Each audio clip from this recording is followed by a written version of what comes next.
ফারুক সাহেবকে নিয়ে এসে হাতের ছাপ দিয়ে সেই দরজা খুলেছে টাকার সিন্ধু, কোটি কোটি কোটি টাকা, আর স্বর্ণের বার, আর স্বর্ণ কত কিছু টাকা। আমার ভাইয়েরা, এগুলো সব তার পাপের টাকা নাকি? আমার ভাইয়েরা, জনগণের হক নষ্ট যারা করে ওরা মানুষ জানোয়ারের চেয়েও খারাপ।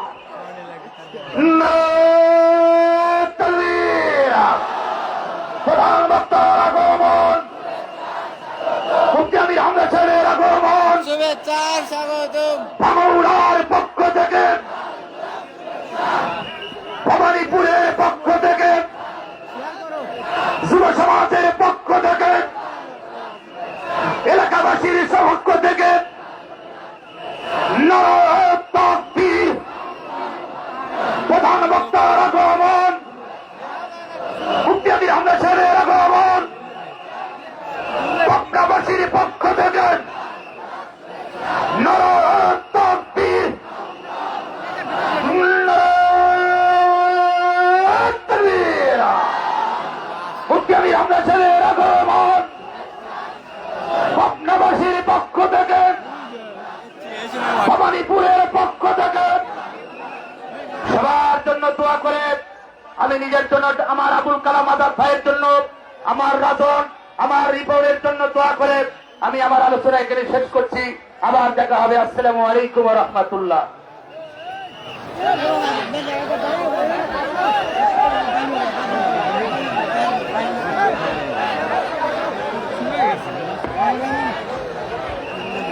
নারায়ে তাকবীর, লিল্লাহে তাকবীর, আল্লাহু আকবার। আমির হামজার আগমন, ভবানীপুরের পক্ষ থেকে, ভাঙ্গুড়াবাসীর পক্ষ থেকে, পাবনা জেলার পক্ষ থেকে নারায়ে তাকবীর।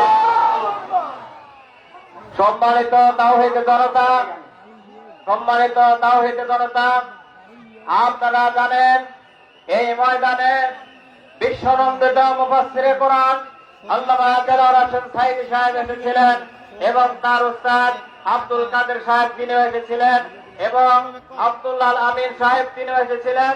চতুর্থবারের মতো বর্তমান বাংলার আলোর সৃষ্টিকারী মুফাসসির, কুষ্টিয়ার কৃতি সন্তান, ইসলামী বিশ্ববিদ্যালয়ের মেধাবী ছাত্র মুফতি আমির হামজা সাহেব এখানে এসেছেন।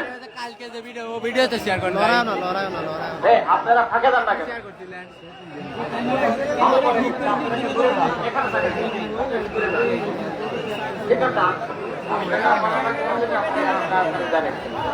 সম্মানিত তাওহীদ জনতা, আপনারা দেখতে পাচ্ছেন বাংলাদেশ জামাত ইসলামীর ভাঙ্গর উপজেলার সম্মানিত আমির ডাক্তার মহিরুদ্দিন তিনি আমাদের মাঝে উপস্থিত হয়েছেন।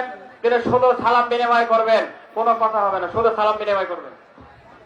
আসসালামু আলাইকুম ওয়া রাহমাতুল্লাহ।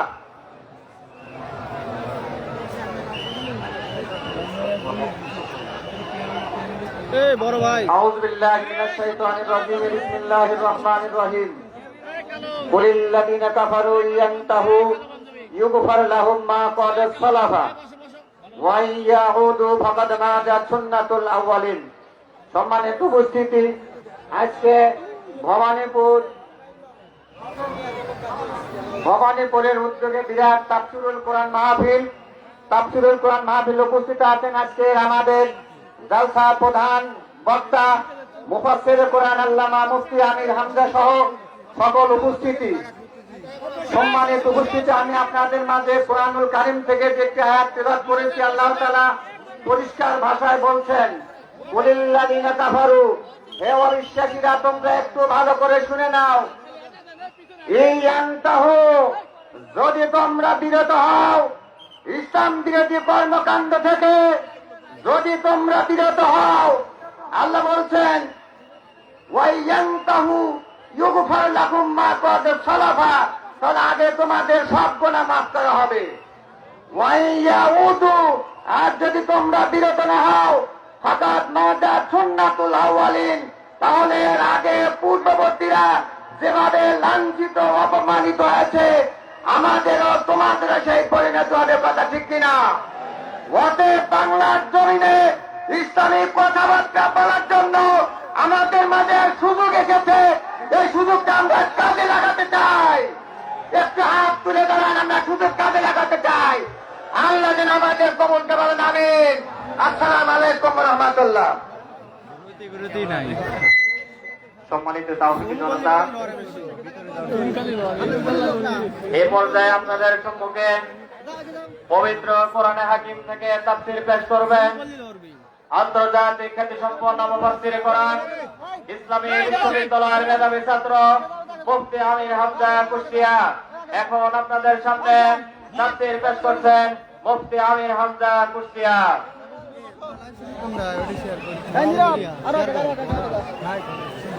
আমি শেয়ার করবো একদিন খাওয়ার তুমি তোমার ফোনের কাপড় আগে দাও আমার খাওয়াই না তাহলে বড় বাইরে কিছু একটা আমার একটা দিয়েছি আর শেয়ার দেবো নাকি ফোনের তুমি কাপড় আগে দাও তো খাওয়ালেন না তোমার যে ফোনের আগে ছিল সে কাপড় আগে জনসংখ্যা 3 জন শুনতেছে কিন্তু বহু 3 জন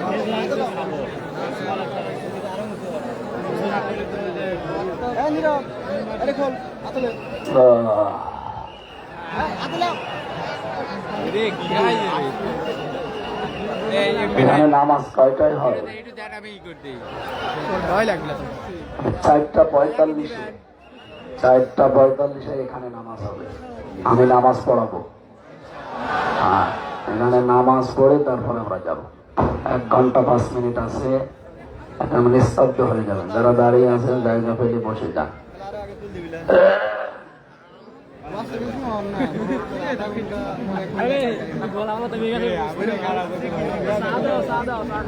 আলহামদুলিল্লাহি রাব্বিল আলামিন, আসসালাতু ওয়াসসালামু আলা রাসূলিল আমিন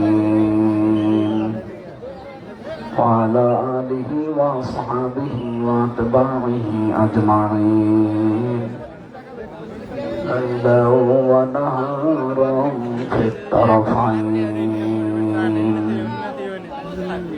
فقد قال الله تعالى في كلامه المجيد وبرهانه التوحيد: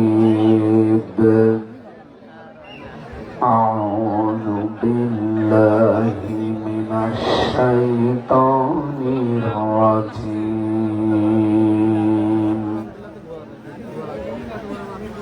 بسم الله الرحمن الرحيم.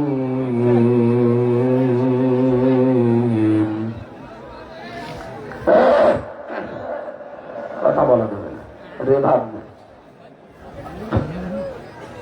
বড় ভাই মাথা يا أيها الناس إن وعد الله حق فلا تغرنكم الحياة الدنيا করতে যাও ولا يغرنكم بالله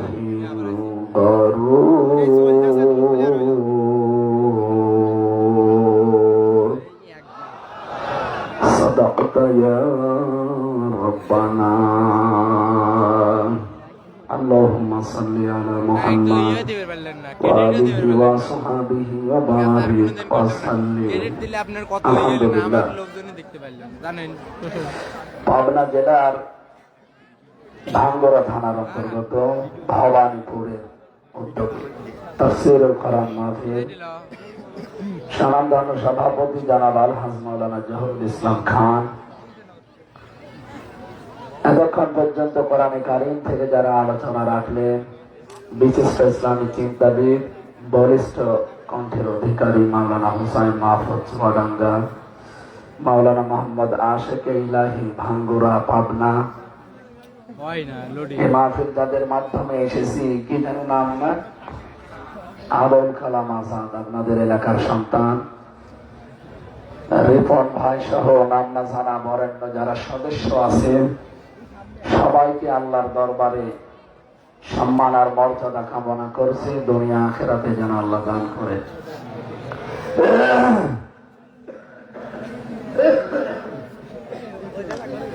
আমার শরীর এবং কণ্ঠ দুইটাই বসে দিছে, কারণ জালেমরা তো 3টা বছরে একেবারে শেষ করে দিয়েছে।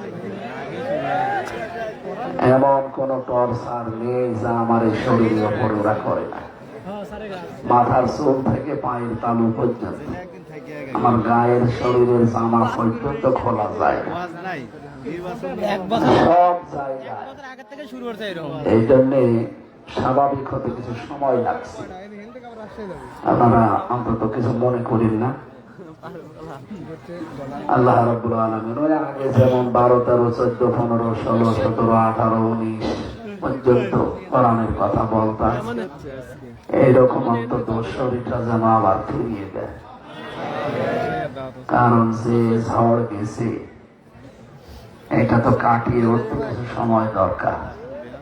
এখন হাসপাতালে থাকলে ভালো হতো। আমরা বলেছিলাম যে কয়টা মাহফিল বন্ধ করো, বলছে না এখন যদি না যায় মানুষ আবার গালি দেবে। আমি কষ্ট করে হলেও চলে এসেছি। ডাক্তাররা তো বারবার বলছে মুখে টেপ লাগিয়ে রাখেন, কিছু চাইলে লিখে দেবে, কথা বলবেন না। কণ্ঠের এই মাসল গুলো যে রক গুলো আছে ফুলে গেছে, শরীরের অবস্থাও ভালো না। তারপরও আল্লাহ যখন নিয়ে এসেই দিয়েছে এতগুলো মানুষ সামনে, আল্লাহ তার বান্দা বান্দীদের যেন খালি হাতে ফেরত না দেয়। আমার তেলাওয়াত কি কোরআন থেকে, এটা তাফসীর মাহফিল না, তাফসীর আকারে কথা বলবো ইনশাআল্লাহ। মঞ্চে বসা সম্মানিত ব্যক্তিবর্গ, সামনে বসা মুসলমান ভাইরা, পর্দার আড়ালের সম্মানিত মা এবং বোনেরা, প্রশাসনের ভাইরা, প্রান্তীয় ভাঙ্গরা, পাবনাবাসী, রেকর্ড হচ্ছে, সারা দুনিয়া চলছে। এখন কোন বিশৃঙ্খলা থাকলে কিন্তু চোল পরিমাণ সমস্যা থাকলে ধরে ফেলবে। আর এরা যে কি রমান কাটিবে, তিলকে তাল করবে। পিছিয়ে দেন, এগুলো একটু পিছিয়ে দেন, দিয়ে সামনে বসেন কয়েকজন। বসতে এত সময় লাগে কি করে? মুরব্বী, বারবার তো মুরব্বী বলা যাচ্ছে, ডায়লগ হয়ে যাবে, মুরব্বী মুরব্বী।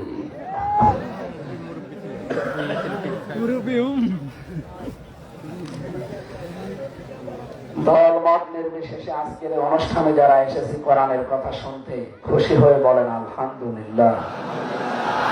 আপনারা জানেন মাত্র 3 দিন আগে একটা দিবস চলে গেছে, শবে বরাত, নাম শোনেননি? এই দিবসে কিন্তু সবাইকে আল্লাহ মাফ করে দিলেও 2 প্রকার মানুষকে মাফ করেন, একটা মুশরিক আর যারা হিংসুক। এই 2 প্রকার মানুষ বাংলাদেশে বেশি। বলতে পারেন আমরা মুসলমান,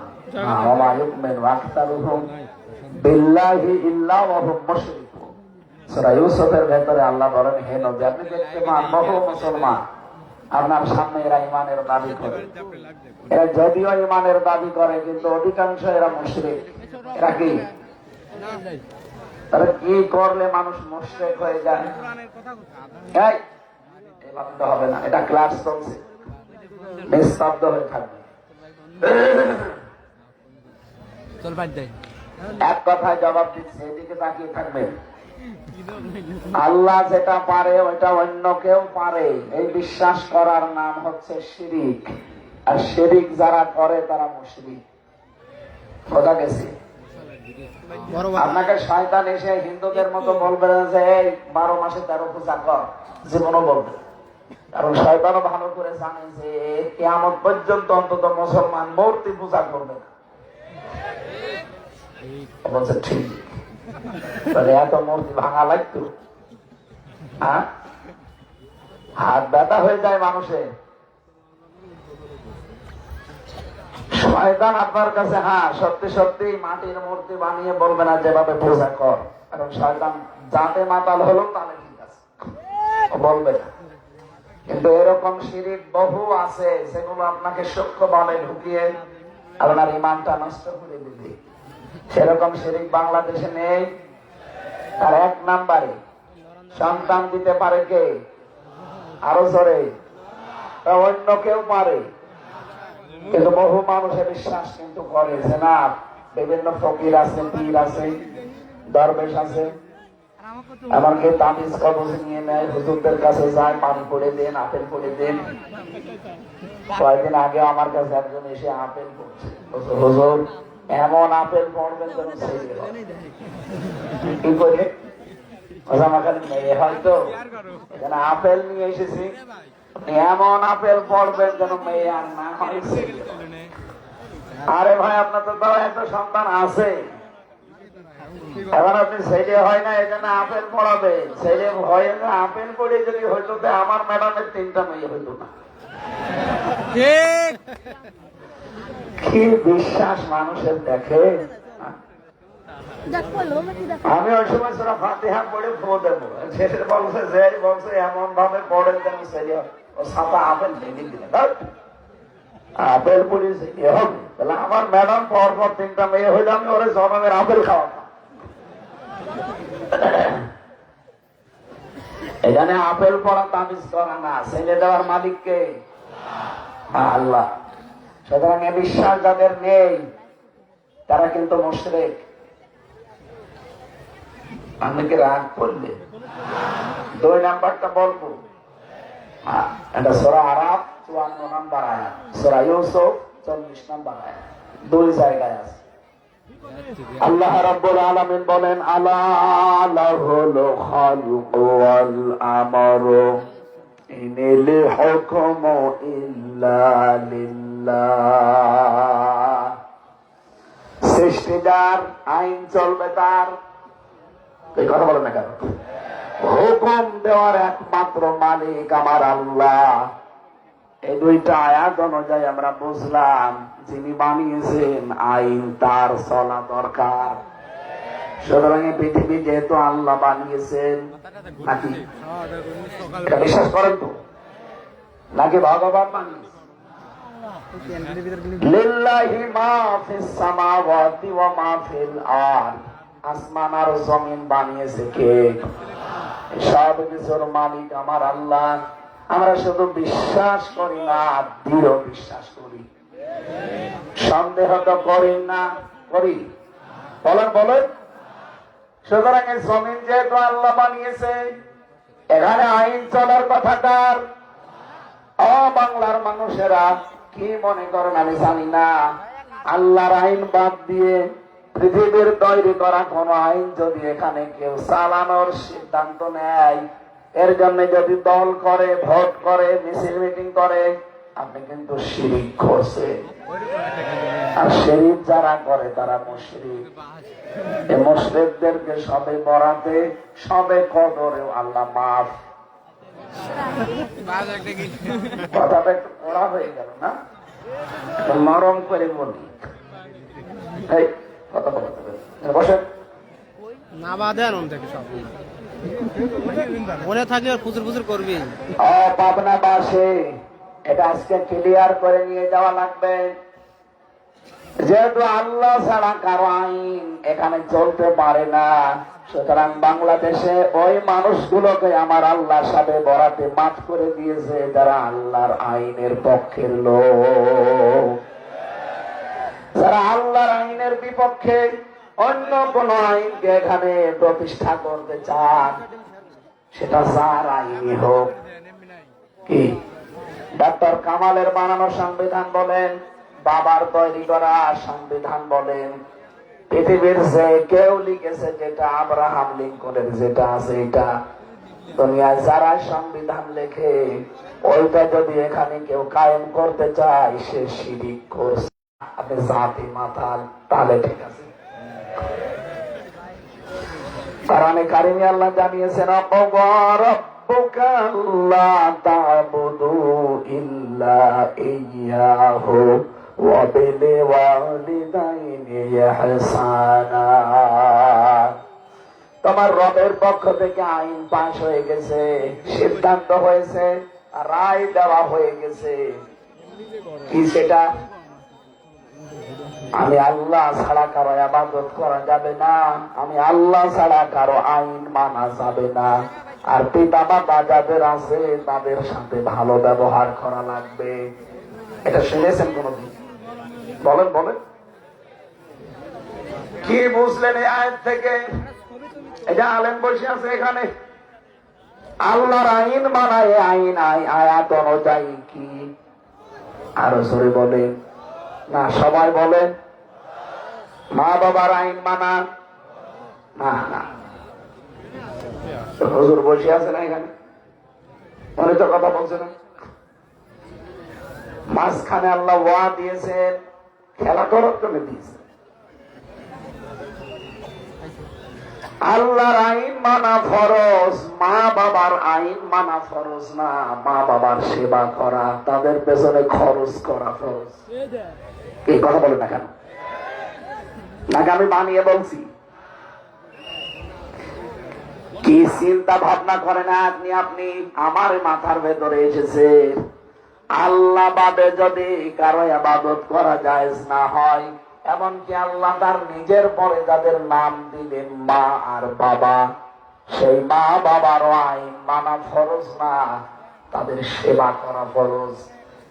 তাহলে আপনি বলতে পারেন এই পৃথিবীতে আল্লাহ বাদে আর কার আইন মানা ফরজ হতে পারে?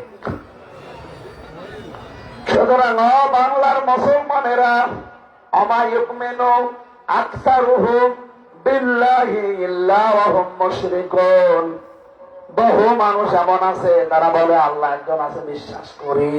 আল্লাহ বলেন না, এরা মুমিন না, এরা কিন্তু মুশরিক। সেই হিসাবে যারা আল্লাহর আইন বাদ দিয়ে এই বাংলাদেশে অন্য কারো আইন কায়েমের জন্য চেষ্টা করছেন, আপনি কিন্তু মুশরিক। এত সহজ উদাহরণ দেওয়ার পরও যারা বুঝতেছেন না, তার কপালে আর হেদায়েত নেই। 2 নম্বরে আল্লাহ মাফ করেনি এবং সামনে সাবে কদরও মাফ করবে না। যারা বিদ্বেষ রাখে, যারা হিংসুক,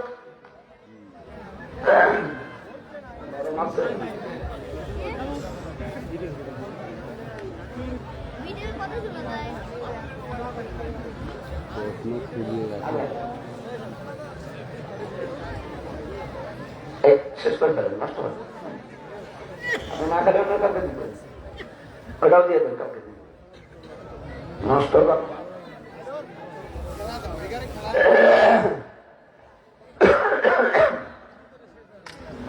কণ্ঠের যে অবস্থা, এ চা দিয়ে কাজ হয়, এর ওপর দিয়ে এখন রেলগাড়ি গেলে কিছু হবে। আর নিয়ে এসেছে চা, তাও রওশনের সাথে মতো ঠান্ডা, জীবন যৌবন সব শুকিয়ে। এই কথা বোঝেন নাকি আন্দাজে হাসতেছে? রওশনের সাথে কিছু আছে?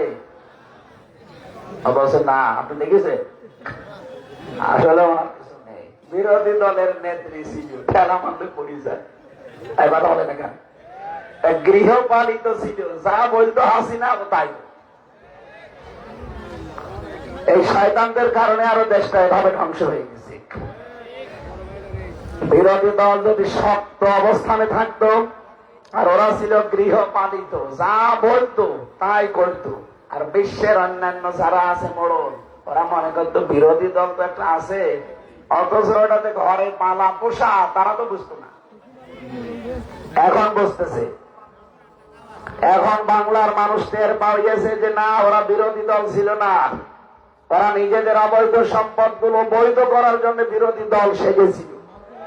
আপনি জানেন এই জাতীয় পার্টিতে সবাই না, এমন কিছু কিছু হারামি আছে, এদের যে কত টাকা, ওরা ছাড়া আর আল্লাহ ছাড়া কেউ জানে না। শুধু আওয়ামী লীগের একাদশ না, এই 15টা বছর দেশটা ধ্বংস করার পেছনে এরাও দায়ী। 14 দল নাম নিয়েছে। কিসের 14 দল?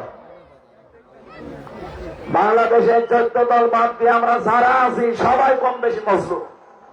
এই কথা বলেন না কেন? এই জন্য সব বিভেদ ভুলে যান। ওই 14 দল বাদে যারা আছি, দেশটাকে একটু সাজান।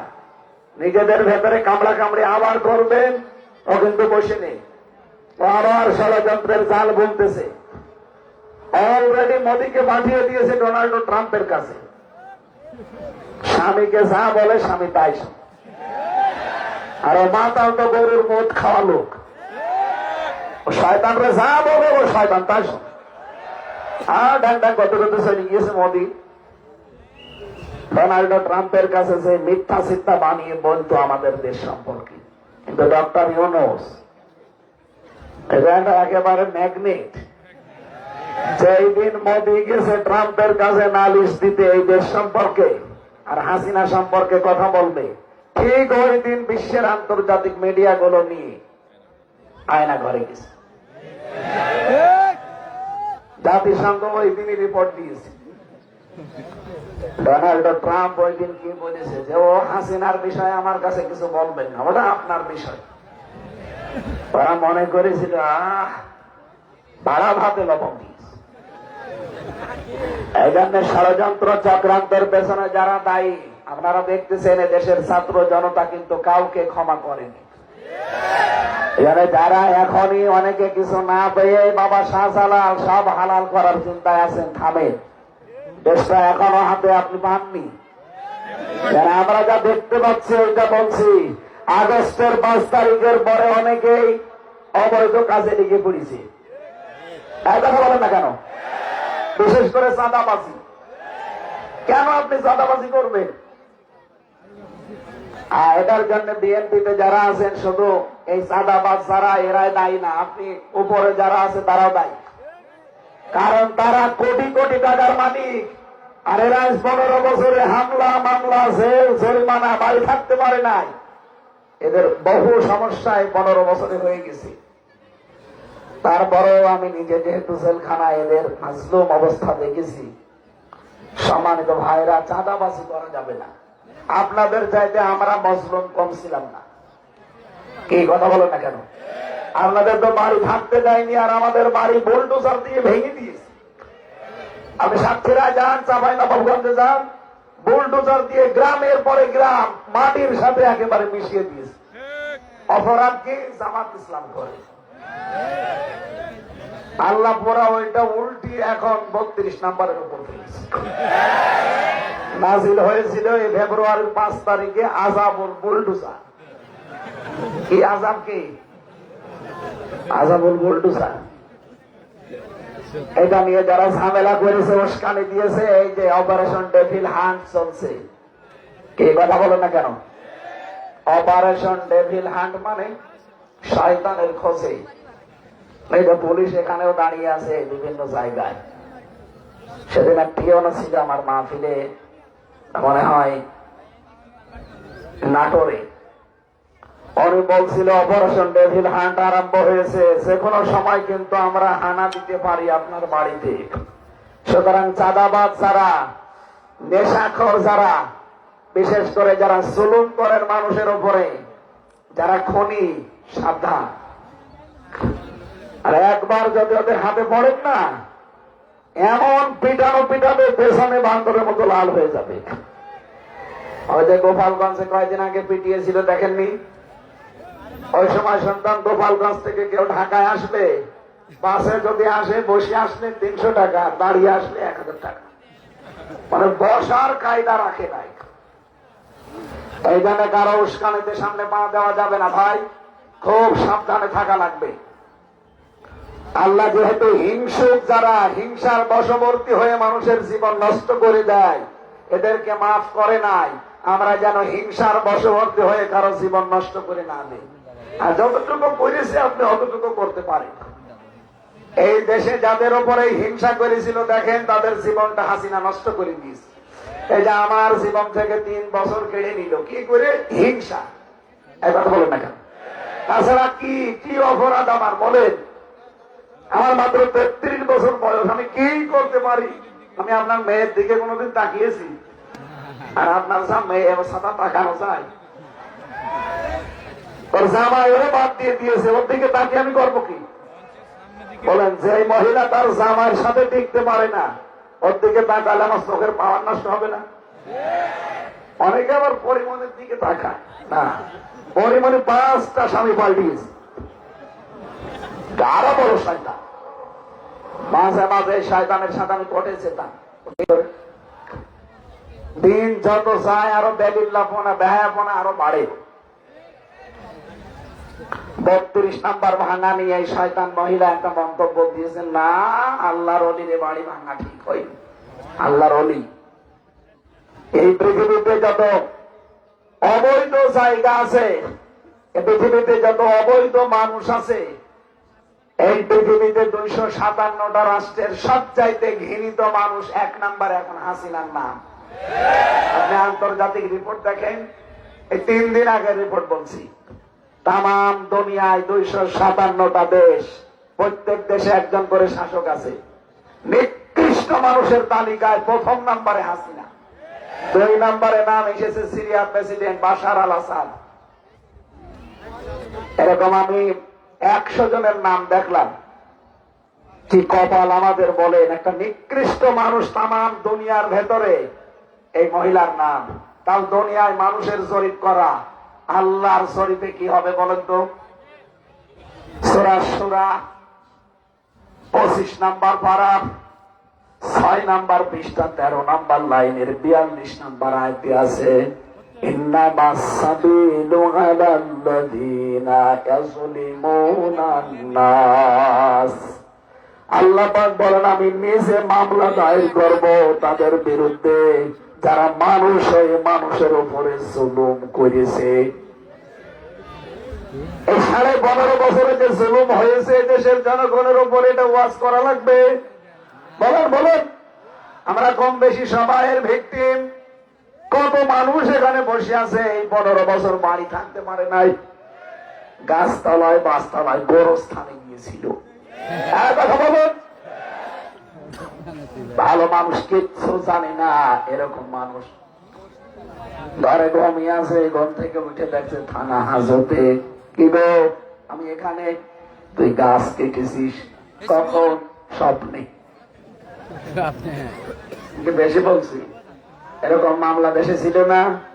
আর ভাই আমার নিজেরটাও তো এরকম, আমি নিজে একটা ভিকটিম, কারটা বলবো, আমার নিজেরটা বলছি। আমারে দিয়েছে আনসারুল্লাহ বাংলা টিমের প্রধান, ও সাতাশে কি আমি জানি, অথচ এই মিথ্যা মামলা দিয়ে 3 বছর ওরা ফাঁসির কন্ডেন ছেলে আমার জীবনটা শেষ করে। যতটুকু জুলুম আমার উপরে হয়েছে, আমার উপরে যারা আছে তাদের উপরে তো আরো 100 ভাগ। এই যে ব্যারিস্টার আরমান, আয়না ঘরে 8 বছর এক ঘরের ভেতরে হাত পা বাঁধা ছিল পড়ি। গত কয়েকদিন আগে উনি টকশোতে বলছিলেন, যত মানুষ শুনেছে দেখলাম সব অসম্মানে কাঁদতেছে, যে মানুষ এত নিচে নামতে পারে ক্ষমতার জন্য। আমরা চাই আগামীতে যারা আসবে কিয়ামত পর্যন্ত বাংলাদেশে যেন কোনো আয়না ঘর আর তৈরি না হয়। কারা কারা চান দেখি? লিল্লাহি তাকবীর।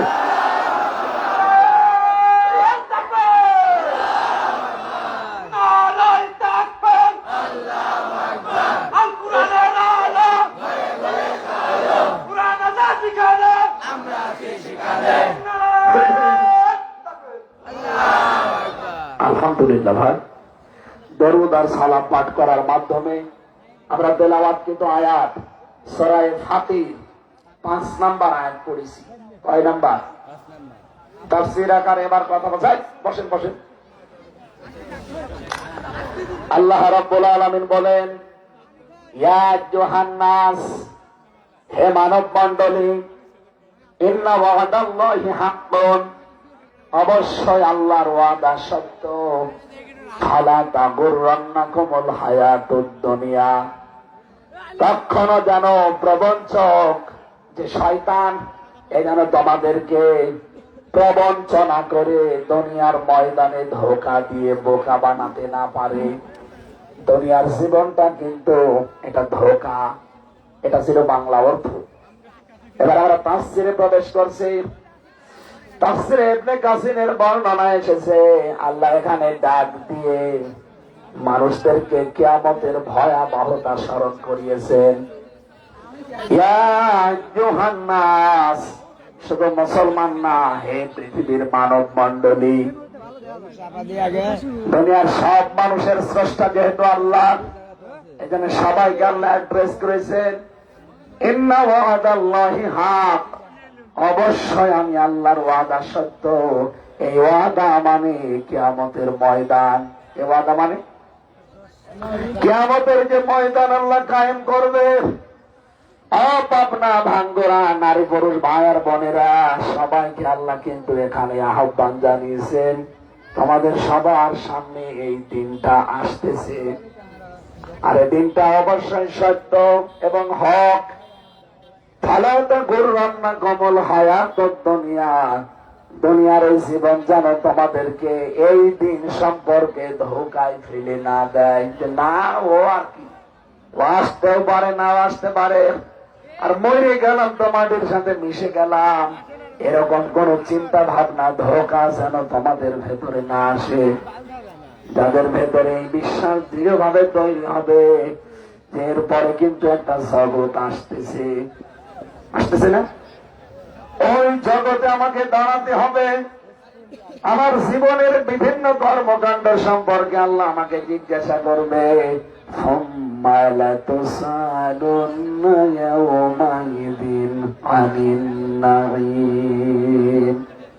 এটা সরিয়ে দেবে আমার ভাইরা। রব্বুল আলামিন যেহেতু এখানে কিয়ামত সম্পর্কে আমাদেরকে সতর্ক করছেন, ওয়াদা দিচ্ছেন, আর আল্লাহ যে বিষয়ে ওয়াদা দিয়েছেন এটা 100% সত্য। এই জন্য আমি সহ এখানে যারা আছি দুনিয়ার এই জমিনে যেন আমরা কেউ পাগলামি অন্তত আর না করি। আমার বিশাল একটা জীবন পড়ে আছে, ওই জীবনের জন্য আমার এখন থেকেই হুঁশিয়ার হওয়া দরকার। আমি মাঝে মাঝে আমার জীবন নিয়ে ভাবি, বিশেষ করে জেলখানার এই 3টা বছর আরো বেশি পেয়েছি। পাবনাবাসী আপনি মনে করেন বললাম এখানে আমি নামাজ পড়ে তারপরে খাবেন?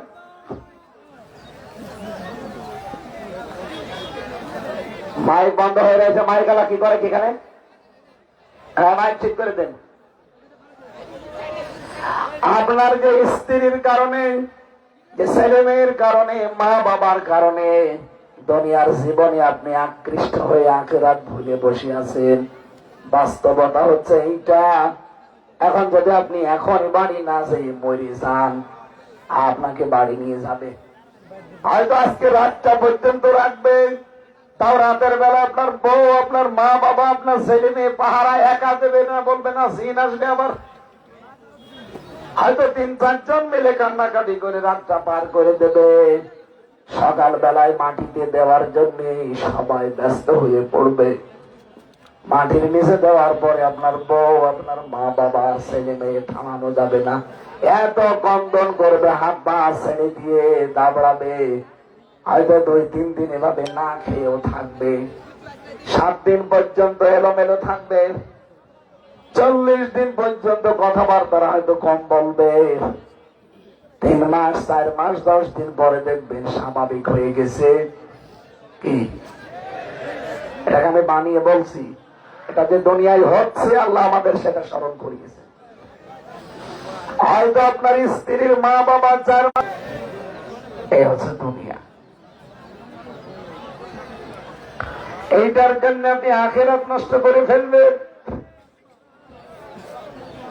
আমি যদি জেলখানায় মরে যেতাম, কারণ আমার সামনে বহু মানুষ মারা গেছে, আমি দেখেছি লাশগুলো খালি বের করে দিত, জীবনের শেষ নেই, কথাও নেই। আমি সে 7 মাস বয়সে গেছি আমার মেয়েটাকে রেখে, বের হলাম তখন ওর 4 বছর বয়স। আমি জানিও না যে মেয়েটা কেমন হয়েছে দেখতে, বলতে পারতাম। চলে গেলাম, কি হয়তো হয়তো ম্যাডাম কয়েকদিন কান্নাকাটি করে ম্যাডামের মা বাবা নিজেরা 4 মাস 10 দিন পরে বাধ্য হয়ে তার মেয়ের দিকে তাকিয়ে বিয়ে দিয়ে দিত। কি বিয়ে দেওয়ার 4-5 দিন পরে দেখবেন ও ম্যাডাম নিজেই আমার শ্বশুরকে বলতো, আব্বা অনেক ভালো করেছেন, হামজা আর কি ছিল, এখন যেটা বেশি এটা আল্লাহর ওলি। আমি বাস্তব বলছি, এইটাই বন্ধু, দরকার নেই। যারা পাস হয়ে গেছে ও ছাতা মনে রেখে আমার কি দরকার?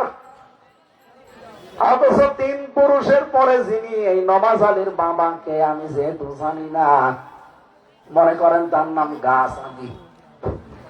এই লোকটা যদি এখন কুষ্টিয়ায় এসে বলে যে এই 2 তলা বাড়ি আমার, এই মেয়েটা আমি বানিয়েছিলাম, ওর দাঁত মুখ খুলে ফেলবো না। ভণ্ডামি করার জায়গা পান না। কিসের নওয়াজ আলীর বাপ আপনি? আমি তো নওয়াজ আলীকে চিনি না। এখন বলেন না কেন? এইটার নাম দুনিয়া, এটার নাম কি?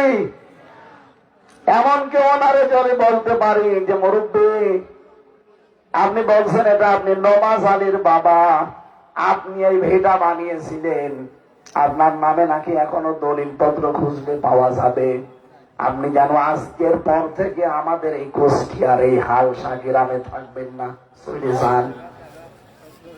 অথচ এই বিশাল সাম্রাজ্য কিন্তু সেই বানিয়েছিল। কি কথা বলে না কেন? আমারও মনে হয় 100 বছর পরে যদি আমি আবার ফিরে আসি, যে বাড়ি আমি বানিয়েছি ওই বাড়িতে আমারে ওই সময় যারা বসবাস করবে তারাও আমারে ঢুকতে দেবে না। পাবনাবাসী এইটাই আল্লাহ স্মরণ করিয়েছেন, ফালা তাগরুন্নাকুমুল হায়াতুদ দুনিয়া ওয়ালা ইয়াগরুন্নাকুম বিল্লাহিল গারুর। পৃথিবীর মানুষেরা দুনিয়ার জীবনটা যেন তোমাদেরকে ধোকায় ফেলে না রাখে। দুনিয়ার জীবন কিন্তু আমি আল্লাহ বলছি আসলেই ধোকা। দেখতে দেখতে আমার 33 বছর পার হয়ে গেল, এখনো মনে হচ্ছে আমি সেই 7-8 বছরের বয়সে আছি। আর খুব বেশি হলো 33 বছর পার হয়ে গেলে আমার নবীর জীবনী আমারই পার হয়ে যাবে। কারণ নবীজি বেঁচে ছিলেন কয় বছর, আর আমার যদি এখনো 33 বছর হয় কত হবে? তাহলে নবীর হিসাবেও যদি আমি হায়াত পাই আর মাত্র 30 বছর বাঁচতে পারি, এরপরে তো আমার অবশ্যই যাওয়া লাগবে মাটির নিচে। যদি বাঁচতেও চায় ওই কুকুর শ্রীগালের মতো বেঁচে থাকা লাগবে, কারণ মুরব্বী যারা আছে ওরা বেঁচে নেই, ও কুকুর শ্রীগালের মতো বেশি আছে। 63-65 বছর পরে আর বেঁচে থাকা বলে না, ওটা মানুষ মরে যাওয়াই ভালো। কয়েকদিন আগে আমি নীলফামারে গিয়েছিলাম, কিশোরগঞ্জ একটা থানা আছে, যে দেখি বৃদ্ধাশ্রমে নিয়ে গেল। এইদিকে 25 জন বাবা, এইদিকে 25 জন মা, মুরব্বী সব বসে আছে।